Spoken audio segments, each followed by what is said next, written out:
Merci les bonjours pour ce beau message et toutes ces jolies voix que j'entends. Ça fait chaud au cœur de voir ça et ça nous rappelle les souvenirs de notre enfance et ensuite de nos enfants quand ils étaient petits et ainsi vers la vie.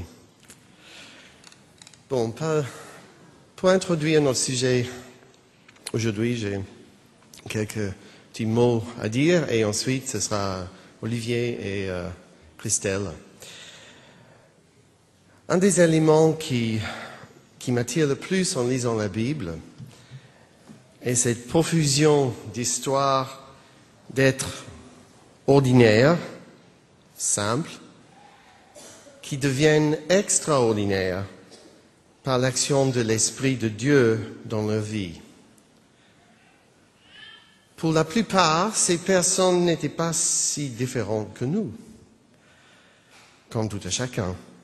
Ok, il y avait des rois, des prophètes, des juges, des évangélistes uniques, mais ils partageaient tous notre humanité et tout le bien et le mal que cela implique. Ce n'est pas leur caractère, leur force ou leur faiblesse, leur talent qui les rendent différents de nous, mais les choix qu'ils ont faits. Ou plutôt, ils ont laissé Dieu les impliquer dans son plan. Même si, au départ, ils étaient souvent hésitants et résistants, ensuite, ils étaient prêts à faire le pas de la foi et agir, sans savoir ni le rôle qu'ils devaient jouer, ni la vue d'ensemble.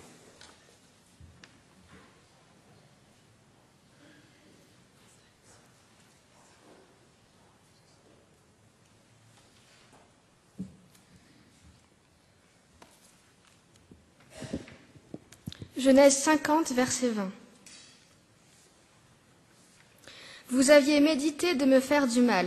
Dieu l'a changé en bien pour accomplir ce qui arrive aujourd'hui, pour sauver la vie à un peuple nombreux.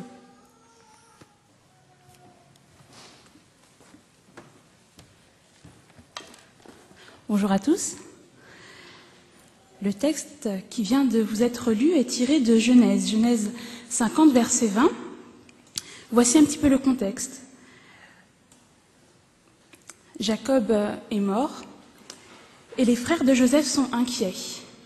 Ils se disent maintenant que papa est mort, Joseph n'a plus de raison de nous garder près de lui, il va peut-être même se venger et nous avons peur pour notre vie.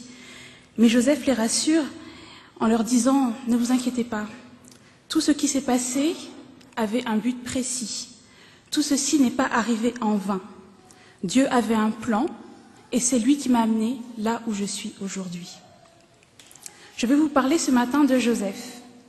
Joseph, voici un personnage qui en a connu des épreuves. Un jeune homme qui avait tout pour réussir. Le plus jeune de sa famille, qui a été vendu par ses frères jaloux. Ce même Joseph qui devient esclave, qui est ensuite accusé de tentative de viol sur la femme de son maître. Lui qui était un homme intègre et droit, se retrouve jeté en prison pour un crime qu'il n'a pas commis. Oublié en prison plusieurs années. Lui qui avait vu un jour en songe que le soleil, la lune et 11 étoiles se prosterneraient devant lui. Et ce même homme se retrouve en prison. Où est ce rêve de grandeur? Où sont les promesses que Dieu lui avait faites? Est-ce que c'était faux? Est-ce qu'il a mal compris? On va voir que Joseph est en fait ce personnage qui a su coûte que coûte s'accrocher à ce rêve et surtout s'accrocher à la promesse que Dieu lui avait faite. Est-ce que vous faites des rêves de grandeur, vous? Est-ce que vous faites des songes, des rêves? Oui, sans doute. Moi, personnellement, je rêve toutes les nuits et le matin, je me rappelle de mes rêves. Je suis l'aînée d'une famille de 4 filles et je rassure mes sœurs, Clara, Céline, Chloé, je n'ai jamais rêvé que le soleil, la lune et 3 étoiles se prosternaient devant moi. Vous pouvez être rassurés. Par contre, tout comme Joseph et tout comme vous sans doute, Dieu m'a déjà fait de nombreuses promesses. Lesquelles? Des promesses de victoire. Victoire sur quoi? Victoire sur ce qui peut me tenir enchaînée, sur ce qui peut me tenir captive. Promesse de victoire sur des problèmes qui me paraissent insurmontables.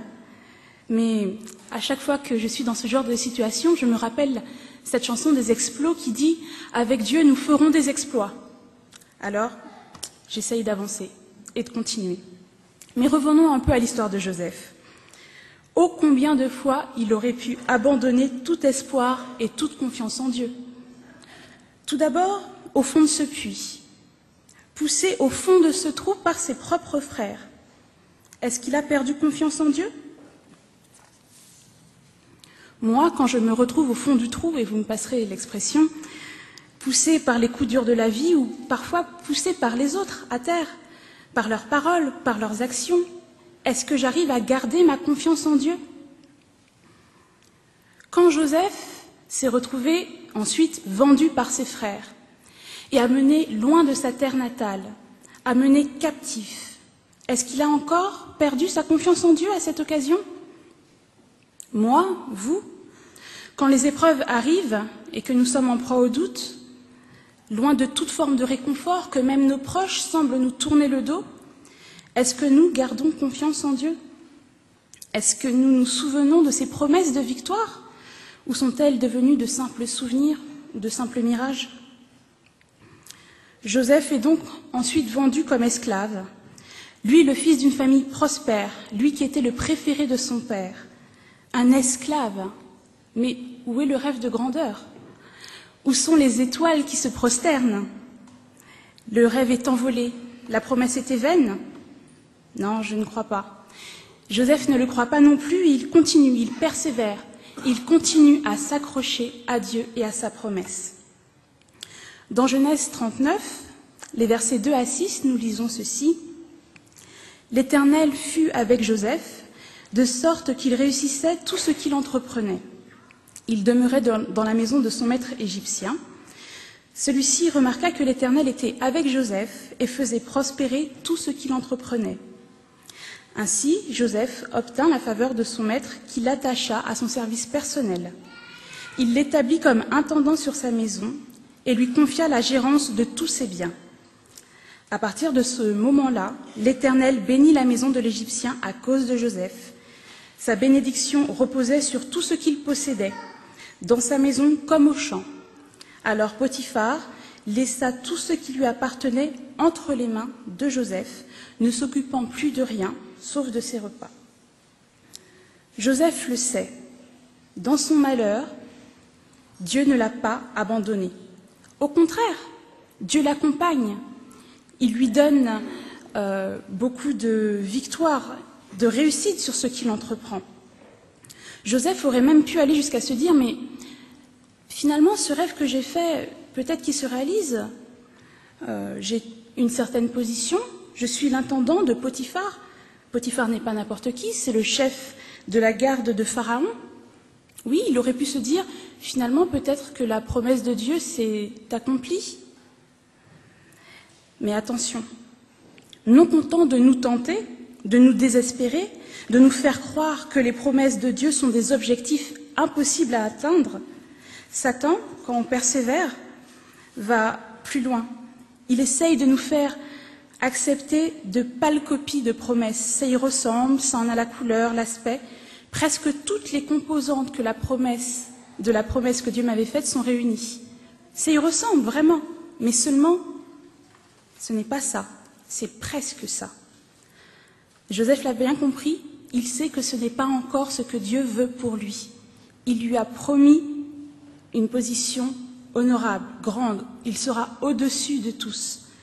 Il sait qu'il doit encore patienter. Alors il patiente. Et quand il arrive face à ce dur problème, la femme de Potiphar qui lui fait des avances, il garde quand même sa foi et sa confiance et ne chute pas. Il est jeté en prison et il continue à garder confiance. Pendant de nombreuses années, il est donc en prison et finalement, vous connaissez l'histoire, il va en sortir et révéler ce songe à Pharaon, qui, voyant la sagesse de Joseph, va l'établir comme gouverneur sur toute l'Égypte. Ses frères vont donc venir en Égypte chercher du grain, ne vont pas reconnaître Joseph. Mais Joseph a pardonné à ses frères et il sait à présent que tout est accompli. Et il va leur dire, « Maintenant ne vous tourmentez pas et ne vous accablez pas de remords de m'avoir vendu comme esclave. C'est pour vous sauver la vie que Dieu m'a envoyé devant vous. Car voici 2 ans que la famine sévit dans ce pays, et pendant 5 ans encore, il n'y aura ni labour ni moisson. Dieu m'a envoyé devant vous pour vous faire subsister sur la terre et vous garder la vie par une très grande délivrance. C'est pourquoi ce n'est pas vous qui m'avez envoyé ici, c'est Dieu. Et il m'a élevé au rang de père pour Pharaon, faisant de moi le maître de toute sa cour et le dirigeant de toute l'Égypte. Ça y est, la promesse est réalisée. Tout ceci avait donc un but. Il n'a pas souffert en vain. Dieu avait un plan pour lui et Joseph a su lui faire confiance en toutes choses. Pour terminer, je vais vous laisser avec une image que vous connaissez sans doute déjà. Cette image de Dieu qui écrit pour chacun d'entre nous une histoire qui serait parfaite. Je n'ai pas dit simple. J'ai juste dit qu'à la fin, en tout cas de cette histoire, ça termine par un happy end, comme on dit. Cette histoire, il l'écrit d'une seule traite, sans ponctuation. Mais mes propres choix vont venir ajouter ici et là quelques virgules. Satan, lui, va vouloir y mettre carrément des points, essayer de stopper l'histoire. Et j'ai entendu un homme un jour dire, si Satan, lui, met des points, Jésus vient sous ce point rajouter une virgule. Ça devient donc un point-virgule et la phrase continue. Ça ne met pas un point final à l'histoire, mais c'est seulement une étape et l'histoire continue. Voici donc ce que nous enseigne l'histoire de Joseph. Ne pas laisser les épreuves que nous rencontrons être des points qui mettent fin aux merveilleuses choses que Dieu veut accomplir dans notre vie. Comme Joseph, sachons lui faire confiance. Sachons être assurés à chaque pas que Dieu saura récompenser notre foi et notre persévérance. Alors fini les « je n'y arriverai plus », adieu les « je ne peux pas, c'est trop dur ». Dans nos épreuves, pensons aux promesses que Dieu nous a faites, car il tient toujours parole. Je vous laisserai enfin avec ce texte qui se trouve dans Romains 12 au verset 21. Ne te laisse pas vaincre par le mal, mais surmonte le mal par le bien. Et n'oubliez pas, il connaît toutes choses, et lui seul connaît la voie. Faites-lui confiance.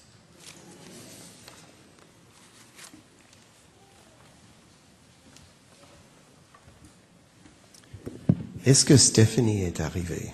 Non, je ne l'ai pas vue. Ah, elle est là, super, on va pouvoir le faire. Je ne l'avais pas vue arriver. Non, parce qu'on pensait peut-être devoir inverser 2 chants, mais tout va bien. Je vais descendre.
I just couldn't take it no more.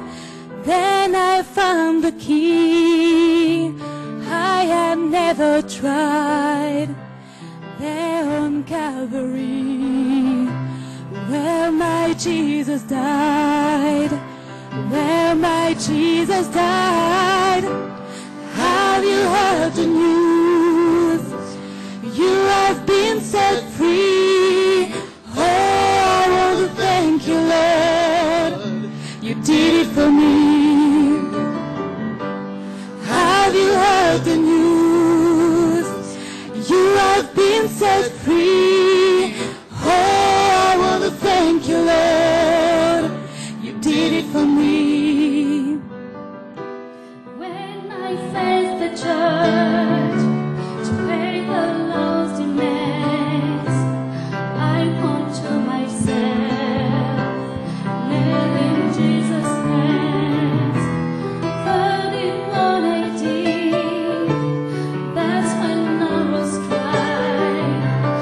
Maybe that very day, out of this room inside, Out of this wounded side, have you heard the news?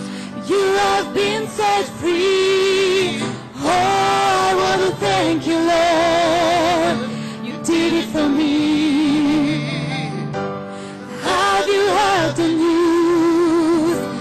You have been set free. Oh, I want to thank you, Lord. You did it for me.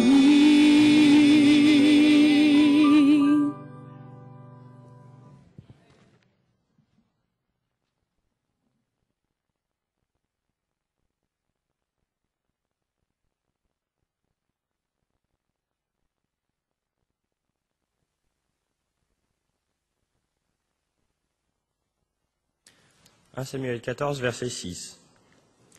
Jonathan dit au jeune homme qui portait ses armes, « Viens et attaquons le poste de ces incirconcis.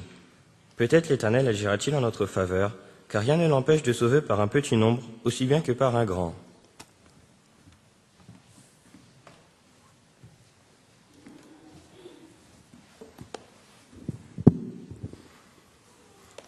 Bonjour. Ce que j'aime dans la Bible aussi, ce sont ces histoires. Ces histoires de foi de ces hommes, finalement. Souvent, quand on parle de la foi, on retient l'assurance, la certitude, la conviction. J'aimerais vous parler ce matin d'autre chose. Quelque chose qu'on oublie peut-être des fois, mais quelque chose qui est assez important pour la foi, je pense, en tant qu'être humain. Et quelque chose qui est illustré parfaitement par l'histoire de Jonathan. Lorsqu'il va attaquer ce poste des Philistins. Avant de rentrer en détail dans cette histoire, juste poser quelques bases. L'être humain est composé de deux parties dans son esprit. La première est rationnelle, c'est ce qu'il maîtrise, la logique. Et l'autre partie lui échappe, un petit peu irrationnelle, qu'il n'arrive pas à expliquer. Et l'homme cherche toujours à agrandir cette partie qu'il connaît par les sciences et les lois de la physique. Il va les chercher à les expliquer, à les appréhender, à les maîtriser.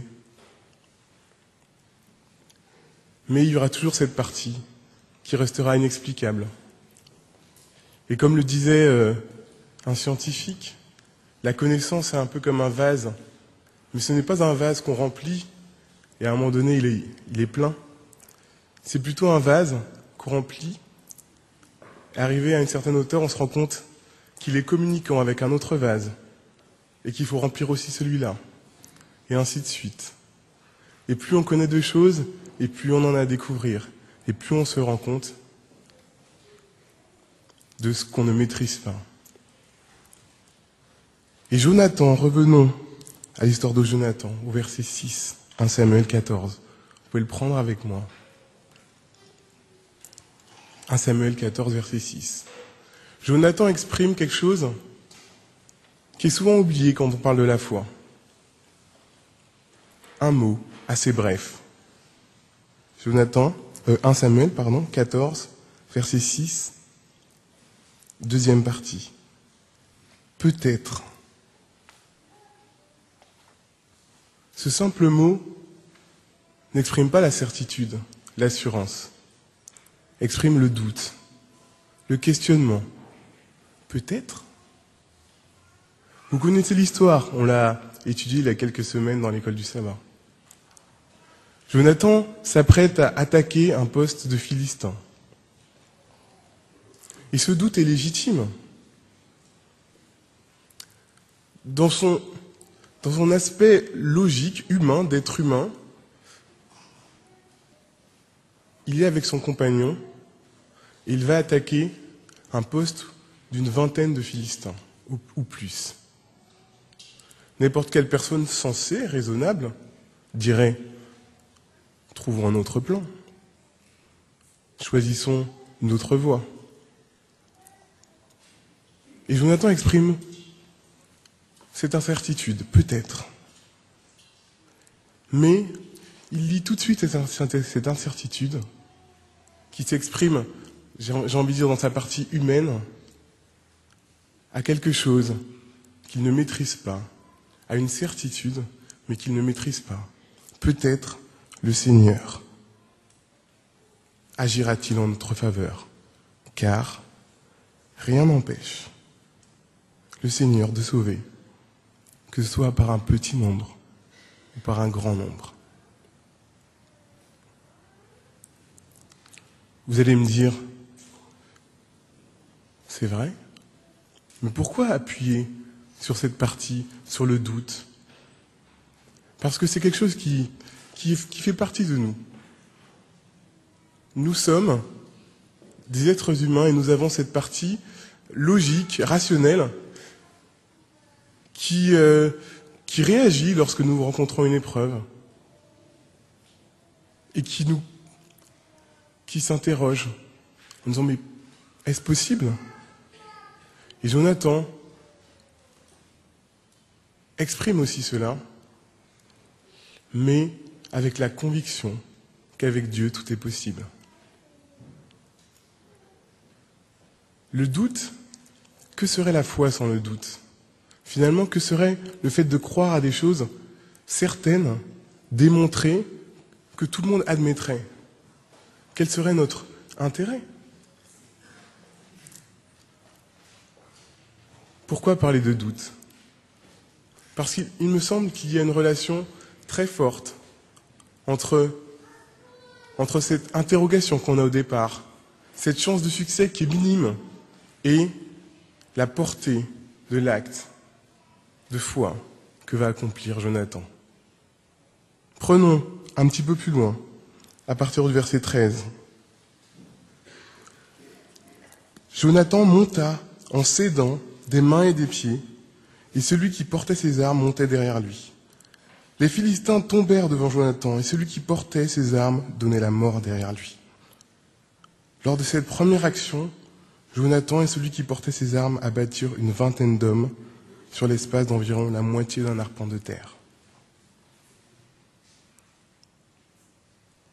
La frayeur se répandit dans le camp. La frayeur se répandit dans la région. La frayeur se répandit parmi tout le peuple. Le poste et les destructeurs furent également saisis de frayeur. La terre trembla, ce fut une frayeur de Dieu. Cela vous ne paraît pas démesuré? 2 hommes sont allés attaquer un poste avancé des Philistins. Et voyons les conséquences. La frayeur se répandit, non seulement dans le camp, non seulement dans la région, mais dans tout le pays.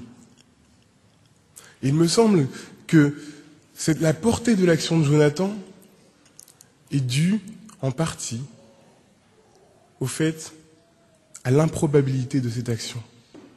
Imaginons un seul instant que Jonathan avait 20 compagnons et attaquait 20 Philistins. Quelle raison pour les Philistins d'être effrayés? Bon, ok, ils étaient un petit peu plus forts. C'est pas grave, on a une armée beaucoup plus forte, on va rassembler les troupes et on va battre ces Israélites. Le fait que Jonathan ait fait confiance en Dieu, a réalisé une action de foi, improbable, rationnellement parlant, a une portée extraordinaire. Et si on continue un petit peu l'histoire, on se rend compte que les Philistins étaient complètement désemparés.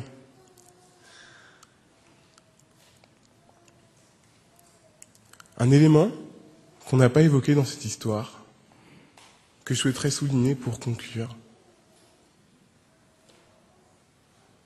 Prenons-le, verset 9. S'ils nous disent « Ne bougez pas, nous vous rejoignons, nous resterons sur place et nous ne monterons pas vers eux. Mais s'ils nous disent « Montez vers nous, nous monterons, car le Seigneur nous les a livrés. Ce sera pour nous un signe. » Si on prend ce texte, qu'on le sort de tout ce qu'on vient d'expliquer, de tout ce contexte, ça paraît un petit peu comme de la superstition. Tiens, s'ils nous disent ça, on fait ça. S'ils nous disent ça, on fait ça. Si on remet ce texte dans le contexte, on se rend compte que Jonathan, qui a cette certitude qu'avec Dieu, il peut faire des exploits, challenge Dieu, demande à Dieu un signe. Et ce signe va être fort pour lui, pour son action. J'imagine Jonathan se présentant devant les Philistins et entendant les Philistins lui dire « Montez vers nous !» Ressentir comme de l'adrénaline, comme de la force, parce que c'est ce qu'il a demandé exactement à Dieu. Et ça va être aussi le catalyseur de son action qui va permettre justement avec Dieu, de vaincre ces Philistins, malgré le fait qu'ils n'étaient que 2 contre une 20aine. Par rapport à nous aussi, nous avons nos épreuves. Nous n'allons pas forcément attaquer des postes philistins au coin de la rue. Mais nous avons nos épreuves et nous avons cette partie logique en nous qui nous dit « c'est pas possible ». C'est pas logique, ça ne marchera pas. Essayons, comme Jonathan, de la relier à la certitude que l'on a qu'avec Dieu, tout est possible. Comme le dit Jonathan, rien n'empêche le Seigneur de sauver, que ce soit par un petit nombre ou par un grand nombre. Ne laissons pas cette partie que nous ne maîtrisons pas aux mains de la chance, aux mains de la providence, aux mains du hasard. Mais laissons Dieu remplir cette partie afin que lorsque nous rencontrons des épreuves, des difficultés, là où notre esprit logique nous dit non, c'est pas possible, fais demi-tour, trouve une autre voie, nous puissions nous relier à Dieu, faire ce pas de la foi en disant je sais qu'avec Dieu c'est possible. Amen.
Merci pour ce beau chant. Je vais juste vous lire la traduction. Ça se trouve en Psaume 91, versets 11 et 12. C'est « Car le Seigneur donnera l'ordre à ses anges de te garder où que tu ailles. Ils te porteront sur les mains pour éviter que ton pied ne heurte une pierre. »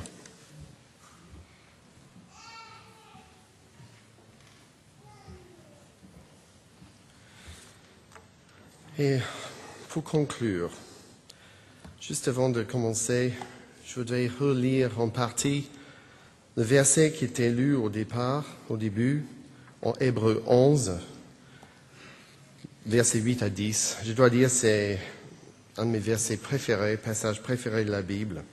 Par la foi, Abraham obéit quand Dieu l'appela. Il partit sans savoir où il allait. Par la foi, il vécut comme un étranger dans le pays que Dieu lui avait promis.